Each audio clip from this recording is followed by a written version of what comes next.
Welcome to Not Milk Never Milk. Subscribe if you're lactose intolerant. You start by preparing the headset and base station so pairing succeeds quickly. Power on the Arctis Pro wireless and check battery above 50%. Low charge disrupts firmware updates. Once the headset is awake, plug the wireless base station into a USB port and set it to PC mode with the rear switch. Install SteelSeries Engine or GG on your computer so drivers and firmware can update automatically. After the software opens, allow any prompted firmware updates before proceeding to pairing steps. Now you connect audio paths and tune sound. If your base station supports dual input use, USB for chat audio and optical for game audio, this separates voice from game sound.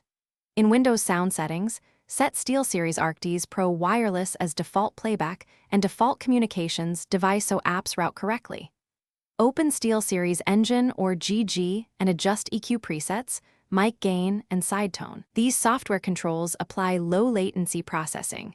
Once done, test audio with a voice. Finish by finalizing connections and confirming stability before gameplay. Make sure hot swappable battery modules are fully seated. Loose contact causes intermittent cutouts. If you don't hear audio, repair the headset. Press and hold the base station's pairing button for 3 to 5 seconds until the LED blinks, then power cycle the headset.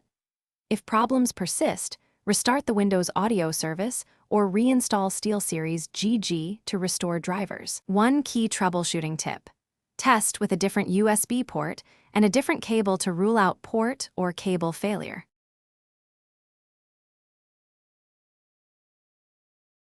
Thanks for watching. If this was helpful, leave a like and consider subscribing. See you next time.